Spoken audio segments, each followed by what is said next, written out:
Bonjour! Welcome to Spooks and Stitches, a knitting podcast with a slightly spooky twist. Today I've got some finished objects for you, some works in progress. We of course have a sponsorship moment, a podcast promo, and we'll also have a short story for you this time. This time I'm doing a public domain story called The Old Nurse's Tale. If you're here just for the ghost story, you can click the timestamps down below and it will navigate you to the end of the podcast. So I've been doing a lot of knitting lately. I actually got laid off on Monday.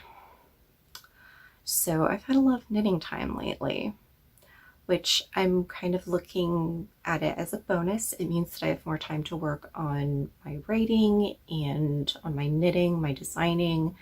It means that I can put more time into YouTube, and I'm just kind of having fun with YouTube right now. I'm trying not to give myself any hard deadlines or anything. I'm just kind of making videos because I think they're fun, and it gives me an excuse to dress up when I'm in.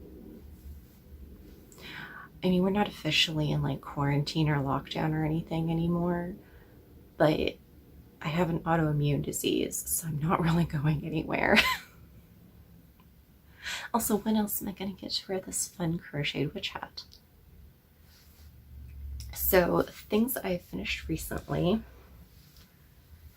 I finished up the mushroom hat, which it didn't come out quite like I wanted it to.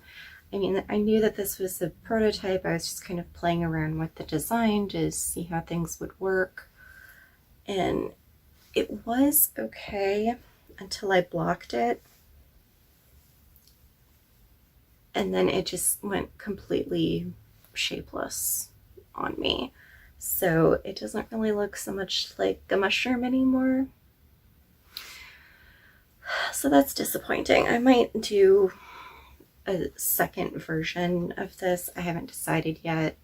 I found it kind of discouraging, and I'm not sure what I would do to fix it yet, other than doing fewer decreases on the internal part of the hat. I also should have blocked it before I turned it inside out. I've got a little stitch there you can see, so that way the top part, which is bigger, doesn't, slide around all over the place. And I should have blocked it as a tube instead of together. It also took forever to dry. That is mostly cotton, and I had to put it on a colander. I'm gonna block this out a little bit. I had to put it on a colander so that it would dry. Because it wasn't getting enough airflow because it was too thick. So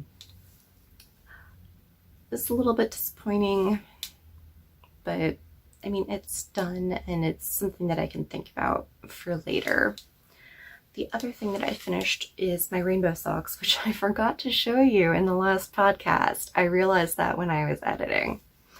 So this is West Yorkshire Spinners 4-ply in rainbow. And then the heels, toes, and cuffs are Knit Picks Stroll Tonal and Matcha, which is a very near match for the green in the West Yorkshire Spinners. And this light is a little bit too intense.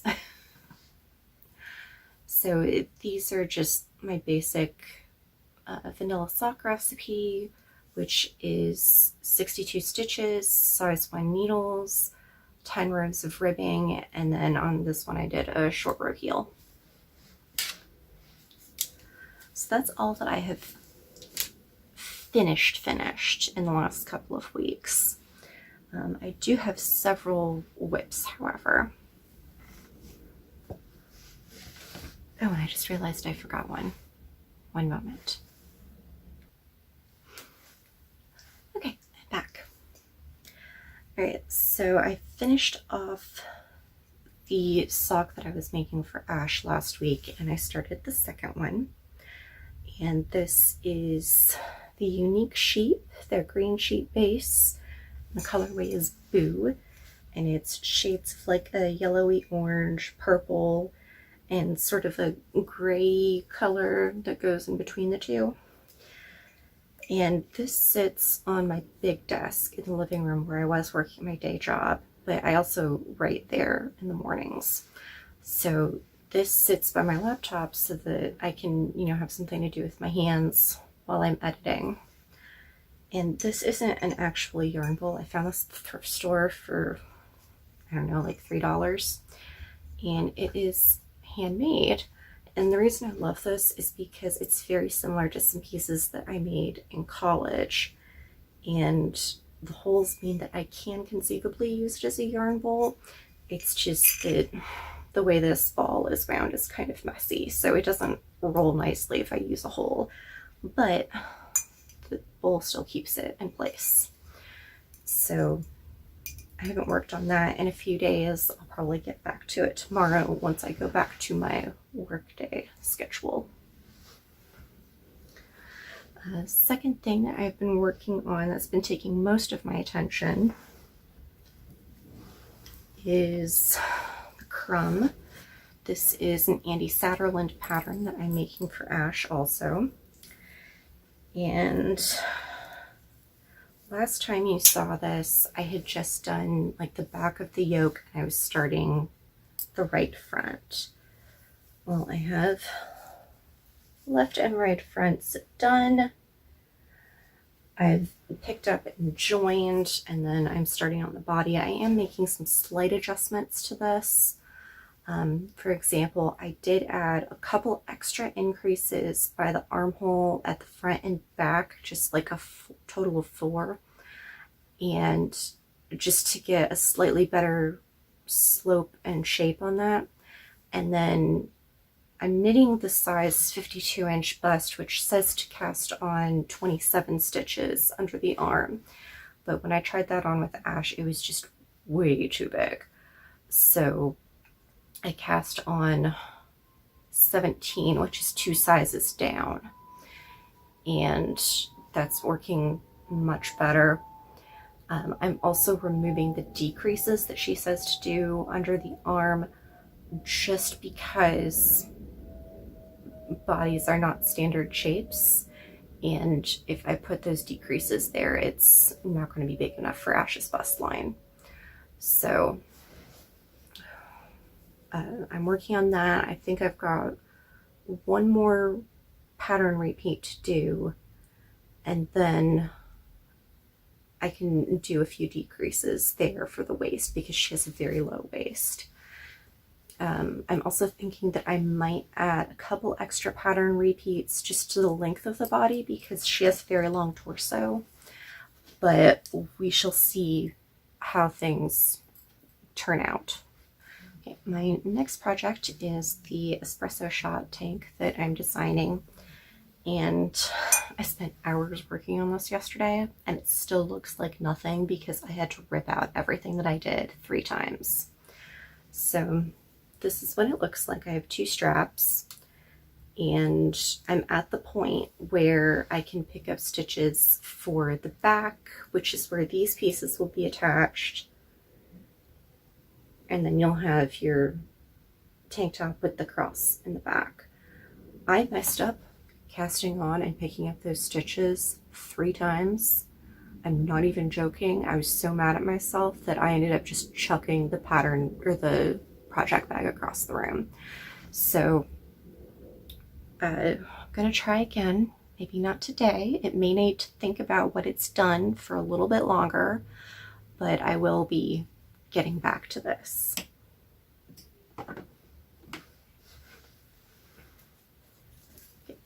Next up is another thing that I'm working on for Ash because apparently that's the running theme this month. We recently got our pod back when we moved, so we had a whole bunch of stuff that's been in storage for 2 years. And ages and ages ago, Ash tried to be a yarny person, and she's just not, and that's fine. But she had some projects that she had started and she still wanted the finished product, so she handed them off to me to finish. And one of them is this scarf. Let's see if I can stop this from being completely blown out. And it's just a knit purl pattern with some little diamonds in it. She's the one who designed the pattern, and I'm just the one executing it. This is 3 different shades of an Italian yarn that we bought in Ireland while we were studying abroad in college. So it's been here a long time. And it fades from like this light bluey gray to a slightly darker gray, and then this darker green. So I'm working on that. I'm almost halfway done with it. She likes the way it's coming out so far, so I'm happy about that. But that's just kind of a thing I'm working on in between other stuff. And then my last work in progress is the one that you will be seeing during our ghost story. So I found this fabric at Joann's. It's a remnant.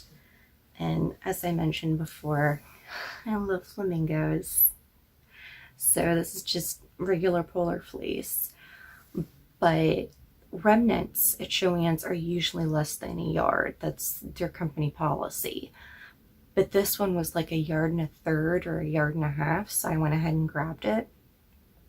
And it ended up being just the right size for a little throw blanket. So what I did is I just took a sharp tapestry needle and did some blanket stitch along the top. And now I'm going through with, this is a G hook, a 4.25 millimeter. And I'm just picking up and doing some half double crochet along the edge, and I'm just going to kind of work until I run out of yarn. This is Knit Picks Stroll hand paint in the color Supernova, and it's leftover from some socks that I made a while back. That's the ball of yarn there, and it's pink, turquoise, and purple, so I thought that it went really well with the flamingos and the turquoise background. And the way that they printed this, a lot of the black parts look kind of purpley. So I thought that was a good match. So our sponsorship message this week. This podcast is brought to you by the Evie Capelli series, which is available in my Gumroad shop and on Amazon. So Evie Capelli is a urban fantasy trilogy. It has a lot of knitwear in it. And you can also buy it in a bind-up edition that includes not only the 3 books, but also all of the short stories that coincide with it, as well as all of the knitting patterns. So it's quite hefty. If you get the paperback copy, which if you order through Gumroad, you can get that signed. And this is a story that deals a lot with mental health, with recovery from abuse. It might be triggering for some readers. I usually recommend it for ages 16 and up, but use your own discretion. And it's about a heroine who would rather stay in bed and wallow all day. She deals with chronic depression, and like I said, she would rather stay in bed and ignore the world, but she can't do that because she has a ghost who is making sure that she gets out and lives. Damn it. Like, she's going to get out and do things. And then she finds out that there is a murderous cult out to kill her because of a past life. So she has to unravel the clues from this past life, fight off the cult, save the world, and, you know, still take her meds and go to therapy. So it's got some dark humor in it.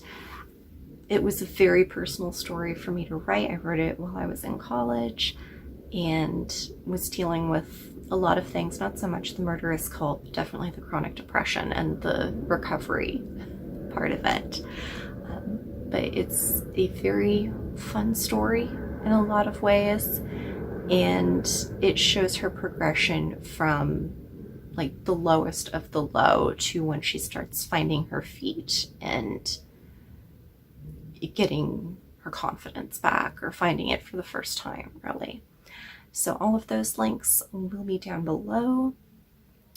Okay.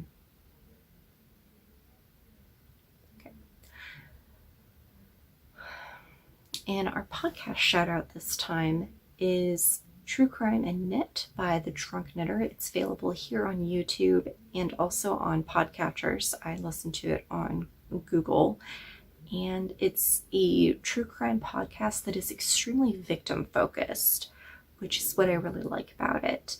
You're not going to hear so much about like how the serial killer became a serial killer. You're going to hear about the victims and their lives and how they ended up in these situations that weren't really their fault.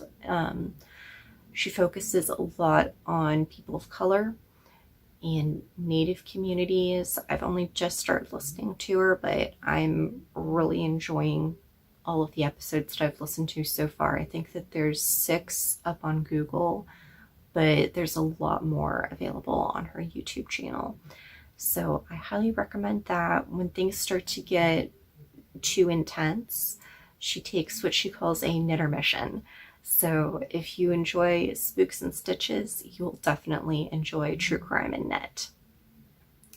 And now I think that it is time to switch to voiceover Sheena and go into our ghost story for this week. Hello everyone, and thank you for joining me for another spooky story. This time I'll be reading something from the public domain, The Old Nurse's Story by Elizabeth Gaskell. I'm a big fan of Gaskell, and I love a good Victorian ghost story, but sometimes the endings can be a bit frustrating. You'll see what I mean in a little bit. The copy I'm reading from is in Ghostly Tales, Spine-Chilling Stories of the Victorian Age. If you have a ghost story that you'd like to have read on the podcast, you can email me at the address in the description with the subject line Ghost Story. And without further ado, let's get to the reading. You know, my dears, that your mother was an orphan and an only child, and I dare say you have heard that your grandfather was a clergyman up in the Westmoreland, where I come from. When your mother, little Miss Rosamond, was about 4 or 5 years old, both her parents died in a fortnight, one after the other. Oh, it was a sad time. My pretty young mistress and me was looking for another baby, when my master came home from one of his long rides, wet and tired, and took the fever he died of, and then she never held up her head again, but just lived to see her dead baby, and have it laid on her breast before she sighed away her life. My mistress had asked me, on her deathbed, to never leave Miss Rosamond, but if she had never spoken a word, I would have gone with the little child to the end of the world. The next thing, and before we had well stilled our sobs, the executors and guardians came to settle the affairs. They were my poor young mistress's own cousin, Lord Furnival, and Mr. Erstwaite, my master's brother, a shopkeeper in Manchester, not so well-to-do then as he was afterwards, and with a large family rising about him. Well, I don't know if it were their settling, or because of a letter my mistress wrote on her deathbed to her cousin, my lord, but somehow it was settled that Miss Rosamond and me were to go to the Furnival Manor House in Northumberland, and my lord spoke as if it had been her mother's wish that she should live with his family, and as if he had no objections, for that 1 or 2 or more or less could make no difference in so grand a household.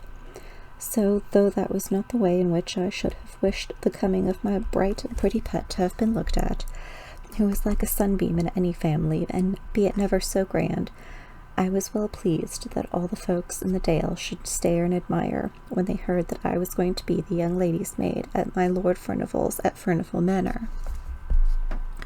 But I made a mistake in thinking we were to go and live where my lord did.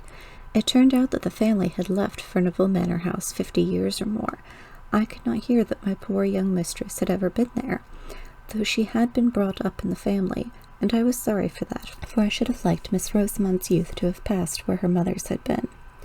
My lord's gentleman, from whom I asked as many questions as I durst, said that the manor house was at the foot of the Cumberland Fells, in a very grand place, that an old Miss Furnival, a great aunt of my lord's, lived there with only a few servants, but that it was a very healthy place, and my lord had thought it would suit Miss Rosamond very well for a few years, and that her being there might perhaps amuse his old aunt. It seems like yesterday that we were drove there.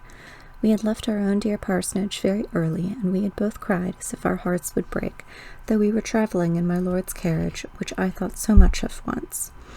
And now it was long past noon on a September day, and we stopped to change horses for the last time at a little smoky town, all full of colliers and miners. Miss Rosamond had fallen asleep, but Mr. Henry told me to waken her, that she might see the park and that the manor house as we drove up. I thought it was rather a pity, but I did that he bade me, to fear that he should complain of me to my lord. We had left all the signs of a town, or even a village, and were then inside the gates of a large wild park, not like the parks here in the south, but with rocks, and the noise of running water, and gnarled thorn trees, and old oaks, all white and peeled with age.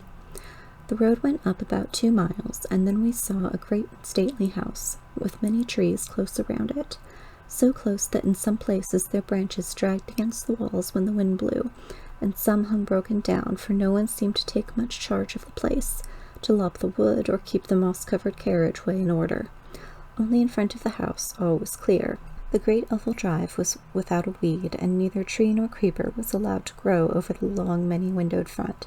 When we drove up to the great front entrance and went into the hall, I thought we should be lost. It was so large and vast and grand.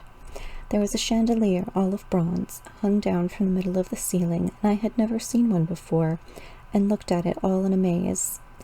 Then, at one end of the hall, was a great fireplace, as large as the sides of the house in my country, with massy andirons and dogs to hold up the wood, and by it were heavy, old-fashioned sofas. At the opposite end of the hall, to the left as you went in, on the western side, there was an organ built into the wall, and so large that it filled the best part of the end.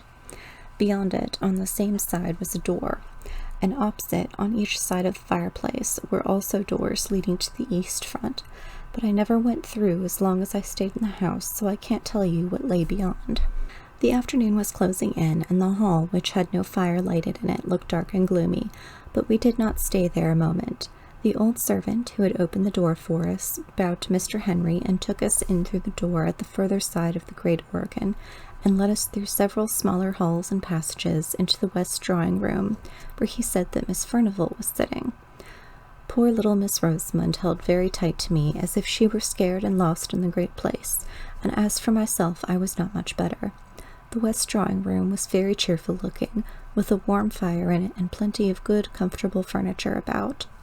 Miss Furnivall was an old lady not far from 80, I should think, but I do not know. She was thin and tall, and had a face as full of fine wrinkles as if they had been drawn all over with a needle's point. Her eyes were very watchful, to make up, I suppose, for her being so deaf as to be obliged to use a trumpet. Sitting with her, working at the same great piece of tapestry, was Mrs. Stark, her maid and companion, and almost as old as she was. She had lived with Miss Furnivall ever since they both were young, and now she seemed more like a friend than a servant. She looked so cold and gray and stony, as if she had never loved or cared for anyone, and I don't suppose she did care for anyone except her mistress, and, owing to the great deafness of the latter, Miss Stark treated her very much as if she were a child. Mr. Henry gave some message from my lord, and then he bowed good day to us all, taking no notice of my sweet little Rosamond's outstretched hand, and left us standing there, being looked at by 2 old ladies through their spectacles. I was right glad when they rung for the old footman who had shown us in at first, and told him to take us to our rooms. So we went out of the great drawing-room and into another sitting-room, and out of that, and then up a great flight of stairs, and along a broad gallery, which was something like a library, having books all down one side, and windows and writing tables all down the other, till we came to our rooms, which I was not so sorry to hear were just over the kitchens, for I began to think that I should be lost in that wilderness of a house. There was an old nursery that had been used for all the little lords and ladies long ago, with a pleasant fire burning in the grate, and a kettle boiling on the hob, and tea things spread out on the table, and out of that room was the night nursery, with a little crib for Miss Rosamond close to my bed, and old James called up Dorothy, his wife, to bid us welcome, and both he and she were so hospitable and kind that by the by Miss Rosamond and me felt quite at home. By the time tea was over, she was sitting on Dorothy's knee, chattering away as fast as her little tongue could go. I soon found out that Dorothy was from Westmoreland, and that bound her and me together, as it were, and I would never wish to meet with kinder people than were old James and his wife. James had lived pretty nearly all his life in my lord's family, and thought there was no one so grand as they. I used to wonder what they had done before she came. They thought so much of her now. Kitchen and drawing room, it was all the same. The hard, sad Miss Furnivall and the cold Mrs. Stark looked pleased when she came fluttering in like a bird, playing and pranking hither and thither, with a continual murmur and a pretty prattle of gladness. I am sure they were sorry many a time when she flitted away into the kitchen, though they were too proud to ask her to stay with them, and were a little surprised at her taste, though to be sure Mrs. Stark said it was not to be wondered at, remembering what stock her father had come from. The great old rambling house was a famous place for little Miss Rosamond. She made expeditions all over, with me at her heels, all except the east wing, which was never opened, and whither we never thought of going, but in the western and northern part was many a pleasant room, full of things that were curiosities to us, though they might not have been to people who had seen more. Once, I remember, my darling would have Dorothy go with us to tell us who they were, for they were all portraits of some of my lord's family, though Dorothy could not tell us the names of every one. We had gone through most of the rooms when we came to the old state drawing room over the hall, and there was a picture of Miss Furnivall, or, as she was called in those days, Miss Grace, for she was the younger sister. Such a beauty she must have been, but with such a set, proud look, and such scorn looking out of her handsome eyes, with her brows just a little raised, as if she wondered how anyone could have the impertinence to look at her, and her lip curled at us as we stood there gazing. She had a dress on, the like of which I had never seen before, but it was all the fashion of when she was young. A hat of some sort of soft white stuff like beaver, pulled a little over her brows, and a beautiful plume of feathers sweeping around it on the one side, and her gown of blue satin was open in front to a quilted white stomacher. "Well, to be sure," I said, when I had gazed my fill. "Flesh is grass, they do say, but who would have thought Miss Furnivall had been such an out-and-out beauty to see her now?" "Yes," said Dorothy, "folks change sadly. But if what my master's father used to say was true, Miss Furnivall, the elder sister, was handsomer than Miss Grace. Her picture is here somewhere, but if I show it to you, you must never let on, even to James, that you have seen it. Can the little lady hold her tongue, think you?" asked she.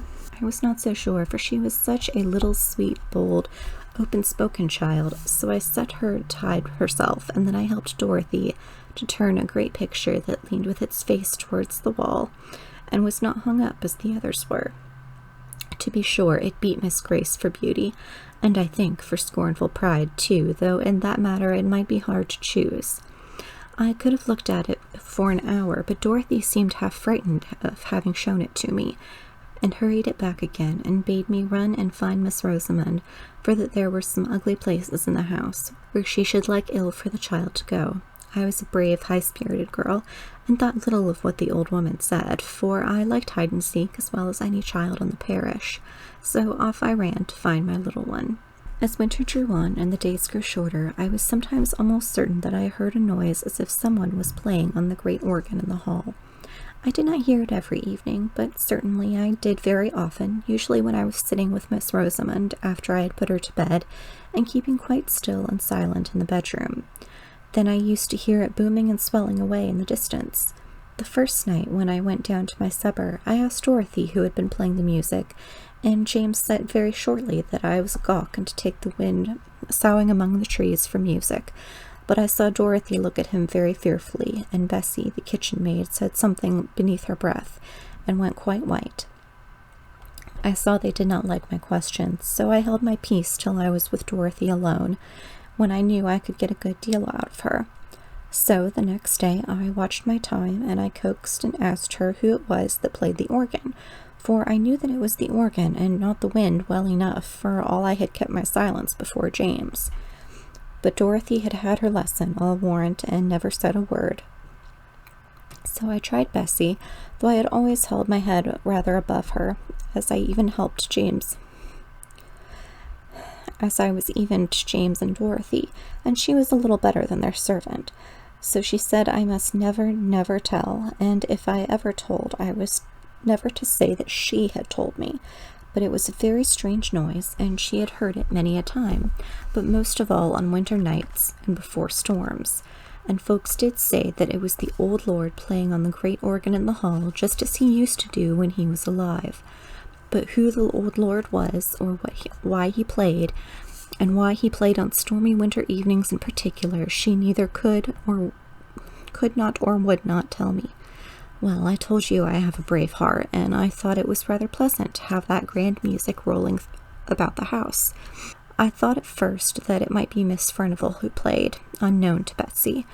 But one day, when I was in the hall by myself, I opened the organ and peeped all about it and around it, as I had done to the organ in Crosswaith Church once before, and I saw that it was all broken and destroyed inside, although it looked so brave and fine, and then, though it was noonday, my flesh began to creep a little bit, and I shut it up and ran away pretty quickly to my own bright nursery, and I did not like hearing the music for some time after that, any more than James and Dorothy did. That winter was very cold. In the middle of October the frosts began and lasted many, many weeks. One Sunday afternoon, it must have been towards the end of November, I asked Dorothy to take charge of little Missy when she came out of the drawing-room after Miss Furnivall had had her nap, for it was too cold to take her with me to church, and yet I wanted to go. And Dorothy was glad enough to promise, and was so fond of the child that all seemed well, and Bessie and I set off very briskly, though the sun hung heavy and black over the white earth, as if the night never fully had gone away, and the air, though still, was very biting. "We shall have a fall of snow," said Bessie to me, and sure enough, even while we were in church, it came down thick in great large flakes, so thick it almost darkened the windows. It had stopped snowing before we came out, but it lay soft, thick, and deep beneath our feet as we tramped home. Before we got to the hall, the moon rose, and I think it was lighter then, what with the moon and what with the white dazzling snow, than it had been when we went to church between 2 and 3 o'clock.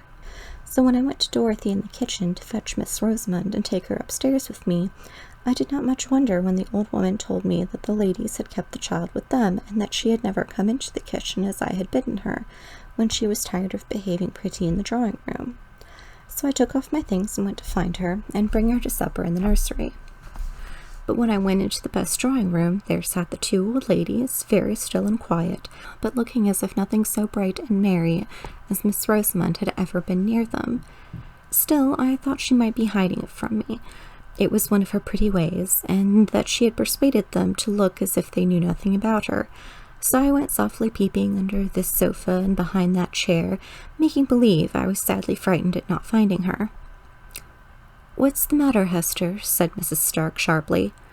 I don't know if Miss Furnivall had seen me, for, as I told you, she was very deaf, and she sat quite still, idly staring into the fire with her hopeless face. "I'm only looking for my little Rosy Posy," replied I, still thinking that the child was there and near me, as though I could not see her. "Miss Rosamond is not here," said Mrs. Stark. "She went away more than an hour ago to find Dorothy," and she, too, turned and went on looking into the fire. My heart sank at this, and I began to wish that I had never left my darling. I went back to Dorothy and told her. James was gone out for the day, but she and me and Bessie took lights and went up to the nursery first, and then we roamed over the great large house, calling and entreating Miss Rosamond to come out of her hiding place and not frighten us to death in that way. But there was no answer, no sound. "Oh," I said at last, "can she have gotten into the east wing and in there?" But Dorothy said it was not possible, for that she herself had never been in there, that the doors were always locked, and my lord's steward had the keys, she believed. At any rate, neither she nor James had ever seen them. So I said I would go back and see if, after all, she was not hidden in the drawing-room, unknown to the old ladies. And if I found her there, I said I would whip her well for the fright she had given me, but I never meant to do it. Well, I went back to the west drawing-room, and I told Mrs. Stark that we could not find her anywhere, and asked for leave to look all about the furniture there, for I thought now that she might have fallen asleep in some warm, hidden corner. But no, we looked. Miss Furnivall got up and looked, trembling all over, and she was nowhere there. Then we set off again, everyone in the house, and all looked in all places we had searched before, but we could not find her. Miss Furnivall shivered and shook so much that Mrs. Stark took her back to the warm drawing-room, but not before they had made me promise to bring her to them when she was found. Well-a-day, I began to think she never would be found, but when I bethought me to look into the great front court, all covered with snow, I was upstairs and I looked out, but it was such a clear moonlight I could see, quite plain, 2 little footprints, which might be traced from the hall door round the corner of the east wing. I don't know how I got down, but I tugged open the great stiff hall door, and throwing the skirt of my gown up over my head for a cloak, I ran out. I turned the east corner, and there a black shadow fell on the snow, but when I came up again in the moonlight, there were little footmarks going up to the fells. It was bitter cold, so cold that the air almost took the skin off my face as I ran, but I ran on, crying to think about how my poor little darling must be perished and frightened. I was within sight of the holly trees when I saw a shepherd coming down the hill, bearing something in his arms wrapped in his maud. He shouted to me and asked if I had lost a bairn, and when I could not speak for crying, he bore towards me, and I saw my wee bairnie laying still and white and stiff in his arms as if she had been dead. He told me he had been up at the fells to gather in his sheep before the deep cold of night came in, and that under the holly trees, black marks on the hillside where no other bush was for miles, he found my little lady, my lamb, my queen, my darling, stiff and cold in the terrible sleep which was frost-begotten. Oh, the joy and tears at having her in my arms once again, for I could not let him carry her, but took her, mauded all, into my own arms, and held her near my own warm neck and heart, and felt the life stealing slowly back into her little gentle limbs. But she was still insensible when we reached the hall, and I had no breath for speech. We went in by the kitchen door. "Bring a warming pan," said I, and carried her upstairs and began undressing her by the nursery fire, which Bessie had kept up. I called my little lammie all the sweet and playful names I could think of, even while my eyes were blinded by my tears. And at length she opened her large blue eyes. Then I put her into her warm bed and sent Dorothy down to tell Miss Furnivall that all was well. And I made up my mind to sit by my darling's bedside the livelong night. She fell away into a soft sleep as soon as her pretty head had touched the pillow, and I watched by her till morning light, when she awakened up bright and clear, or so I thought at first, and my dears, I so think now. She said that she had fancied that she would like to go to Dorothy, for that both the old ladies were asleep, and it was very dull in the drawing-room, and that, as she was going through the west lobby, she saw the snow through the high falling window, falling soft and steady, but she wanted to see it lying pretty and white on the ground, so she made her way to the great hall, and then, going to the window, she saw it bright and soft upon the drive. But while she stood there, she saw a little girl, not so old as she was, but so pretty, and this little girl beckoned to me to come out, and oh, she was so pretty and so sweet, I could not choose but to go. And then this other little girl had taken her by the hand, and side by side the two had gone round the east corner. "Now you were a naughty little girl, and telling stories," I said. "What would your good mamma that is in heaven, and never told a story in her life, say to her little Rosamond if she heard her? And I dare say she does, telling stories."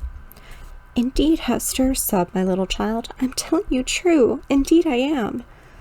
"Don't tell me," I said very stern. "I tracked you by your footmarks through the snow, and there were only yours to be seen, and if you had had a little girl to go hand in hand with you all the way up the hill, don't you think the footprints would have gone along with you?" "I can't help it, dear, dear Hester," she said, crying. "If they did not, I never looked at her feet, but she held my hand fast and tight in her little one, and it was very, very cold. She took me up the fell path up to the holly trees, and there I saw a lady weeping and crying, but when she saw me, she hushed her weeping and smiled very proud and grand, and took me on her knee and began to lull me to sleep, and that's all, Hester. But that is true, and my dear mamma knows it is," she said, crying. So I thought the child was in a fever, and pretended to believe her as she went over her story, over and over again, and always the same. At last Dorothy knocked on the door with Miss Rosamond's breakfast, and she told me the old ladies were down in the eating parlor, and that they wanted to speak to me. I shall catch it, I thought to myself, as I went along the north gallery. And yet, I thought, taking courage, it is in their charge I left her, and it's they that's to blame for letting her steal away unknown and unwatched. So I went in boldly and told my story. I told it all to Miss Furnivall, shouting it close to her ear, but when I came to the mention of the other little girl out in the snow, coaxing and tempting her out, and willing her up to the grand and beautiful lady by the holly tree, she threw her arms up, her old and withered arms, and cried out, "Oh, heaven forgive! Have mercy!" Mrs. Stark took hold of her, roughly enough, I thought, but she was past Mrs. Stark's management, and spoke to me in a kind of wild warning and authority. "Hester, keep her from that child. It will lure her to her death. That evil child. Tell her it is a wicked, naughty child." Then Mrs. Stark hurried me out of the room, where, indeed, I was glad enough to go, but Miss Furnivall kept shrieking out, "Oh, have mercy! Wilt thou never forgive? It is many a long year ago." I was very uneasy in my mind after that. I durst never leave Miss Rosamond, day or night, for fear lest she might slip off again after some fancy or other. Whenever it was a more stormy night than usual, between the gusts and through the wind, we heard the old lord playing on the great organ. But old lord or not, wherever Miss Rosamond went, there I followed, for my love for her, pretty helpless orphan, was stronger than my fear for the grand and terrible sound. Besides, it rested with me to keep her cheerful and merry, as beseemed her age. So we played together and wandered together here and there and everywhere, and I never dared to lose sight of her again in that large rambling house. And so it happened that one afternoon, not long before Christmas Day, we were playing together on the billiard table in the great hall. Not that we knew the right way of playing, but she liked to roll the smooth ivory balls with her pretty hands, and I liked to do whatever she did. And by, without our noticing it, it grew dusk indoors, though it was still light in the open air, and I was thinking of taking her back to the nursery, when, all of a sudden, she cried out, "Look, Hester, look, there's the poor little girl out in the snow." I turned toward the long narrow windows, and there, sure enough, I saw the little girl, less than Miss Rosamond, dressed all unfit to be out of doors in such a bitter night, crying and beating against the window panes as if she wanted to be let in. She seemed to sob and wail till Miss Rosamond could bear it no longer, and she was flying to the door to open it, when, all of a sudden, and close upon us, the great organ pealed out so loud and thundering, it fairly made me tremble, and all the more when I remembered that, even in the stillness and the dead cold of winter, I had heard no sound of little battering hands upon the window glass, although the phantom child had seemed to put forth all its force, and, although I had seen it wail and cry, no faintest touch of sound had fallen upon my ears. Whether I remembered all this at that very moment, I do not know. The great organ sound had so stunned me into terror, but this I know. I caught up Miss Rosamond before she got the hall door opened, and clutched her and carried her away, kicking and screaming, into the large bright kitchen, where Dorothy and Agnes were busy with their mince pies. "What's the matter with my sweet one?" cried Dorothy, as I bore in Miss Rosamond, who was sobbing as if her heart would break. "She won't let me open the door for the little girl to come in, and she'll die if she's out on the fells all night. Cruel, naughty Hester," she said, slapping me, but she might have struck harder, for I had seen a look of ghastly terror on Dorothy's face, which had made my very blood run cold. "Shut the back kitchen door fast, and bolt it well," she said to Agnes. She said no more. She gave me raisins and almonds to quiet Miss Rosamond, but she sobbed about the little girl in the snow, and would not touch any of the good things. I was thankful when she cried herself to sleep in bed. Then I stole down to the kitchen and told Dorothy I had made up my mind. I would carry my darling back to my father's house in Applewaite. I said I had been frightened enough with the old lord's organ playing, but now that I had seen for myself his little moaning child, all decked out as no child in the neighborhood could be, beating and battering to get in, yet always without any sound or noise, with the dark wound on its right shoulder, and that Miss Rosamond had known it again for the phantom that had nearly lured her to death, which Dorothy knew was true, I would stand it no longer. I saw Dorothy change color once or twice. When I had done, she told me she did not think I could take Miss Rosamond with me, for that she was my lord's ward, and I had no right over her. And she asked me would I leave the child that I was so fond of just for sounds and sights that could do me no harm, and that they had all had to get used to in their turns. All she knew at last, and then I wished I had never been told, for it only made me more afraid than ever. She said that she had heard the tale from old neighbors that were alive when she was first married, when folks used to come into the hall sometimes before it had got such a bad name in the countryside. It might not be true, or it might, what she had been told. The old lord was Miss Furnivall's father, Miss Grace, as Dorothy called her, for Miss Maud was the elder, and Miss Furnivall by rights. The old lord was eaten up with pride. Such a proud man was never seen of or heard of, and his daughters were like him. No one was good enough to wed them, although they had choice enough, for they were great beauties of their day, and I had seen by their portraits where they hung in the state drawing-room. But as the old saying is, pride will have a fall, and these two haughty beauties fell in love with the same man, and he no better than a foreign musician, whom their father had down from London to play music with him at the manor house. For, above all things, next to his pride, the old lord loved music. He could play on nearly every instrument that ever was heard of, and it was a strange thing that did not soften him. But he was a fierce, dour old man, and had broken his poor wife's heart with his cruelty, they said. He was mad after music, and would pay any money for it. So he got this foreigner to come, who made such beautiful music that they said the very birds on the trees stopped their singing to listen. And by degrees this foreign gentleman got such a hold over the old lord that nothing would serve him but that he must come every year. And it was he that had the great organ brought from Holland.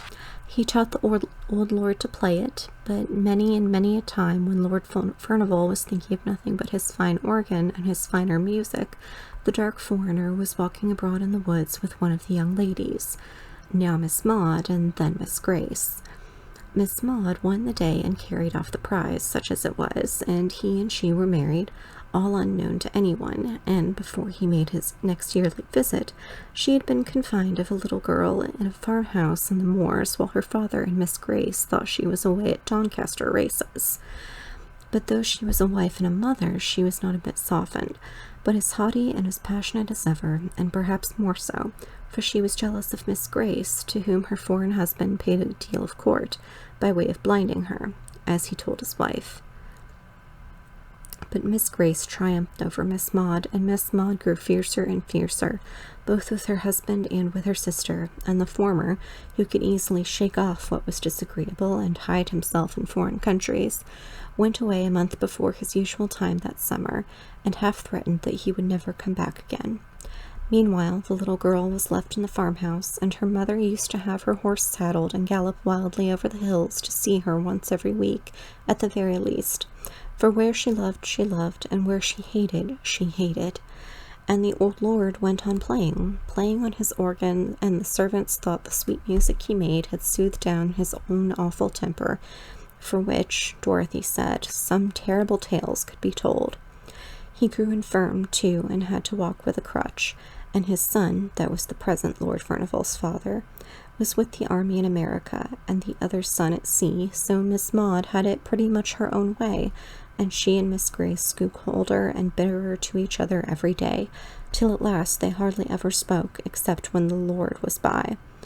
The foreign musician came again the next summer, but it was for the last time, for they led him such a life with their jealousy and their passions that he grew weary, and went away, and never was heard of again.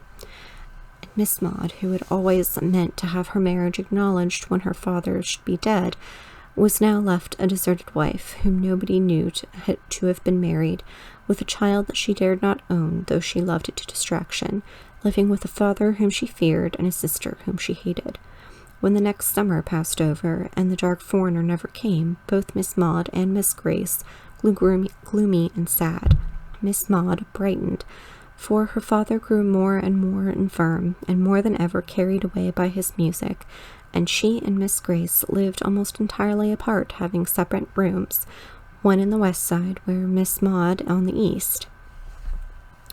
These very rooms which were now shut up, so she thought she might have her little girl with her, and no one need ever know except those who dared not speak about it, and were bound to believe that it was, as she said, a cottager's child she had taken a fancy to. All this, Dorothy said, was pretty well known, but what came afterward no one knew, except Miss Grace and Mrs. Stark, who was even then her maid, and much more of a friend to her than even her sister had been. But the servants supposed, from words that were dropped, that Miss Maud had triumphed over Miss Grace, and told her all the time that the dark foreigner had been mocking her with pretend love. He was her own husband.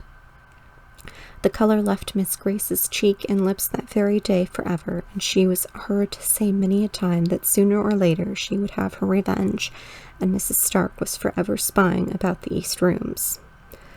One fearful night, just after the New Year's had come in, when the snow was laying thick and deep, and the flakes were still falling, fast enough to blind anyone who might be out and abroad, there was a great and violent noise heard, and the old lord's voice from above, cursing and swearing awfully, and the cries of a little child, and the proud defiance of a fierce woman, and the sound of a blow, and a dead stillness, and moans and wailings dying away on the hillside.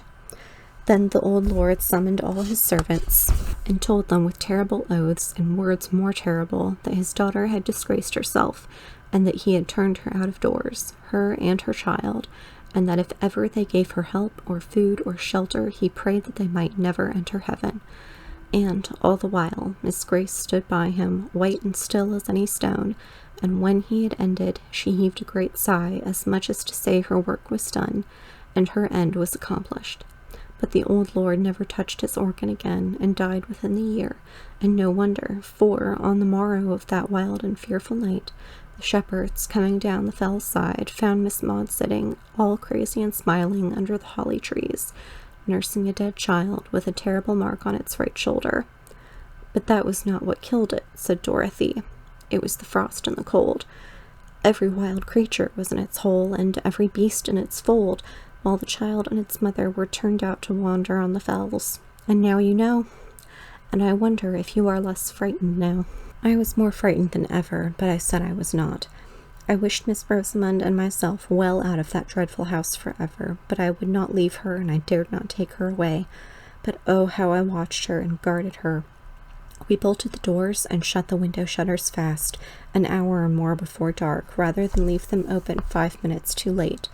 But my little lady still heard the weird child crying and mourning, and not all we could do or say could keep her from wanting to go to her and let her in from the cruel wind and snow. All this time I was kept away from Miss Furnivall and Mrs. Stark as much as ever I could, for I feared them. I knew no good could be about them, with their grey, hard faces and their dreamy eyes, looking back into the ghastly years that were gone. But even in my fear I had a kind of pity for Miss Furnivall at least. Those gone down to the pit can hardly have more hopeless look than that which was ever on her face. At last I even got so sorry for her, who never said a word about what was quite forced from her, that I prayed for her, and I taught Miss Rosamond to pray for one who had done a deadly sin. But often, when she came to those words, she would listen and start up from her knees and say, "I hear my little girl plaining and crying, very sad. Oh, let her in, or she will die." One night, just after New Year's Day had come at last, and the long winter had taken a turn, as I hoped, I heard the west drawing-room bell ring 3 times, which was the signal for me. I would not leave Miss Rosamond alone for all that she was asleep, for the old lord had been playing wilder than ever, and I feared lest my darling should waken to hear the spectre child. So I took her out of her bed and wrapped her up in such outer clothes as were most handy, and carried her down to the drawing-room, where the old ladies sat in their tapestry work as usual. They looked up at me when I came in, and Mrs. Stark asked, quite astounded, why did I bring Miss Rosamond here out of her warm bed? I had begun to whisper, because I was afraid of her being tempted out while I was away by the wild child in the snow, when she stopped me short with a glance at Miss Furnivall, and said Miss Furnivall wanted me to undo some work she had done wrong, and which neither of them could see to unpick. So I laid my pretty dear on the sofa and sat down on a stool by them and hardened my heart against them as I heard the wind rising and howling. Miss Rosamond slept on sound, for all the wind blew so, and Miss Furnivall never said a word, nor looked round when the gusts shook the windows. All at once she startled up to her full height and put up one hand as if to bid us listen. "I hear voices," said she. "I hear terrible screams. I hear my father's voice." Just at that moment my darling wakened with a sudden start. "My little girl is crying. Oh, how she is crying!" And she tried to get up and go to her, but she got her feet entangled in the blanket, and I caught her up, for my flesh had begun to creep at the noises, which they heard while we could catch no sound. In a minute or two the noises came and gathered fast and filled our ears. We too heard voices and screams, and no longer heard the winter's wind that raged abroad. Mrs. Stark looked at me, and I looked at her, but we dared not speak. Suddenly Miss Furnivall went towards the door, out into the anteroom, through the west lobby, and opened the door into the great hall. Mrs. Stark followed, and I durst not be left, though my heart almost stopped beating for fear. I wrapped my darling tight in my arms, and went out with them. In the hall the screams were louder than ever. They seemed to come from the east wing, nearer and nearer, close to the other side of the locked-up doors, close right behind them. Then I noticed the great bronze chandelier seemed all alight, though the hall was dim, and that fire was blazing in the vast hearth-place, though it gave no heat, and I shuddered up with terror and folded my darling closer to me. But as I did so, the east door shook, and she, suddenly struggling to get free of me, cried, "Hester, I must go. My little girl is there. I hear her. She is coming. Hester, I must go." I held her tight with all my strength, and a set will I held her, and if I had died, my hands would have grasped her still. I was so resolved in my mind. Miss Furnivall stood listening, and paid no regard to my darling, who had got down to the ground, and whom I, upon my knees now, was holding with both my arms clasped round her neck, she still striving and crying to get free. All at once the east door gave way in a thundering crash, as if torn open in a violent passion, and there came into that broad and mysterious light the figure of a tall old man with grey hair and gleaming eyes. He drove before him with many relentless gestures of abhorrence a stern and beautiful woman with a little child clinging to her dress. "Oh, Hester, Hester!" cried Miss Rosamond. "It's the lady below the holly trees, and my little girl is with her. Hester, Hester, let me go to her. They are drawing me to them. I feel them. I must go." And she was almost convulsed by her efforts to get away, but I held her tighter and tighter, till I feared I should do her a hurt, but rather than let her go towards these terrible phantoms. They passed along towards the great hall door, where the winds howled and ravened further prey, but before they reached it, the lady turned, and I could see that she defied the old man with a fierce and proud defiance, but then she quailed, and then she threw up her arms wildly and piteously to save her little child, from a blow from his uplifted crutch. And Miss Rosamond was torn as by a power stronger than mine, and writhed in my arms and sobbed, for by this time the poor darling was growing faint. "They want me to go with them on the fells. They're drawing me to them. Oh, my little girl, I would come, but cruel, wicked Hester holds me very tight." But when she saw the uplifted crutch, she swooned away, and I thanked God for it. Just at this moment, when the tall old man, his hair streaming as in the blast of a furnace, was going to strike the little shrinking child, Miss Furnivall, the old woman by my side, cried out, "Oh, father, father, spare the innocent little child!" But just then we all saw, another phantom shape itself, and grow clear out of the blue and misty light that filled the hall. We had not seen her till now, for it was another lady who stood by the old man, with a look of relentless hate and triumphant scorn. That figure was very beautiful to look upon, with a soft white hat drawn down over proud brows, and a red curling lip. It was dressed in an open robe of blue satin. I had seen that figure before. It was the likeness of Miss Furnivall in her youth, and the terrible phantoms moved on, regardless of old Miss Furnivall's wild entreaty. An uplifted crutch fell on the right shoulder of the little child, and the younger sister looked on, stony and deadly serene. But at that moment the dim lights and the fire that gave no heat went out of themselves, and Miss Furnivall lay at our feet, stricken down by the palsy, death-stricken. Yes, she was carried to her bed that night to never rise again. She lay with her face to the wall, muttering low, but muttering always, "Alas, alas, what is done in youth can never be undone in age. What is done in youth can never be undone in age."